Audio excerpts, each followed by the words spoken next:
Welcome to Telangana వెలుగు. నేను మీ రాజు. రాష్ట్రంలో దాదాపుగా 10 లక్షల రేషన్ కార్డులు కొత్త రేషన్ కార్డులు కాంగ్రెస్ ప్రభుత్వం ఇవ్వనుంది. ఉగాది నుంచే ఈ కొత్త రేషన్ కార్డులు ఇవ్వాలని చెప్పేసి కూడా శ్రీకారం చుట్టాలని చెప్పేసి కూడా ప్రభుత్వం భావిస్తుంది. సో గత 10 సంవత్సరాలుగా ఒక్క రేషన్ కార్డు కూడా కేసీఆర్ ఇవ్వలేదు. సో మా ప్రభుత్వం వచ్చి 15 నెలలు అవుతున్నా దాదాపుగా 10 లక్షల రేషన్ కార్డులు ఇవ్వబోతున్నాం అంటూ కూడా ప్రభుత్వం చాలా గొప్పలుగా చెప్పుకుంటుంది. అలాగే ఉత్తమ్ కుమార్ రెడ్డి గారు కూడా దీనిపైన ఒక విషయం లీక్ చేసినట్టు కూడా తెలుస్తుంది. సో దాదాపుగా రెండు రకాలుగా రేషన్ కార్డులు ఉండే అవకాశం ఉంటుంది. ఒకటి దారిద్ర్య రేఖకి ఎగువన, అలాగే దారిద్ర్య రేఖకు దిగువన ఉన్న వారి సంఖ్యను బట్టి ఈ రేషన్ కార్డులు అందుబాటులోకి వచ్చే అవకాశం ఉంది. సో మొత్తానికి 10 లక్షల మంది రేషన్ కార్డులు ఇవ్వాలి అని చెప్పేసి భావిస్తున్నారు. ఇప్పటికీ రాష్ట్రంలో దాదాపుగా 8 లక్షల మందికి రేషన్ కార్డులు ఉన్నట్టు సమాచారం.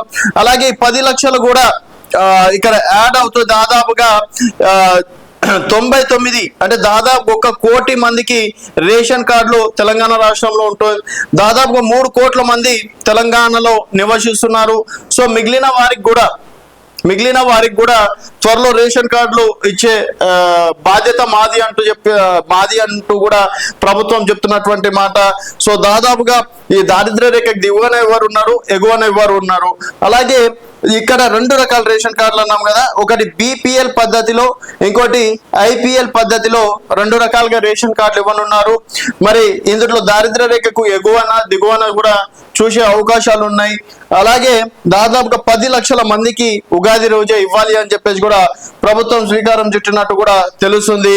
మరి ఉగాది అంటే ఇప్పటికీ దాదాపుగా 6 కిలోల బియ్యం కూడా వస్తుంది.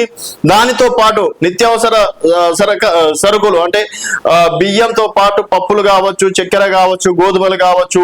గతంలో కిరణ్ కుమార్ రెడ్డి ఉన్నప్పుడు దాదాపుగా 9 రకాలు వచ్చేది ఏది రేషన్ షాపులలో. తర్వాత కేసీఆర్ గారు వచ్చిన తర్వాత కేవలం బియ్యం మాత్రమే ఇస్తున్నారు. కొన్ని రోజులు యాక్సెప్ట్ చేసిన తర్వాత మాత్రం బియ్యము, ఇప్పుడు కొన్ని చోట్ల మాత్రం చక్కెర, పప్పు లాంటివి ఇస్తున్నారు. సో మొత్తానికి 9 రకాల వస్తువులతో కూడినటువంటి గతంలో కాంగ్రెస్ ప్రభుత్వం ఏ విధంగా ఇచ్చిందో అదే విధంగా ఇవ్వాలని చెప్పేసి కూడా భావిస్తున్నారు.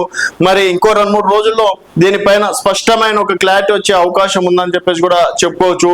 అండ్ 10 సంవత్సరాల కేసీఆర్ ప్రభుత్వం ఇవ్వలేదు, మేము కాంగ్రెస్ ప్రభుత్వంలోకి వచ్చిన వెంటనే రేషన్ కార్డులకు ఇస్తున్నామని చెప్పేసి తర్వాత స్థానిక సంస్థల ఎన్నికల్లో కాంగ్రెస్ పార్టీకి ఇదొక బూస్టప్ గా ఉపయోగపడే అంశంగా కూడా ఈ సందర్భంగా చెప్పుకోవచ్చు.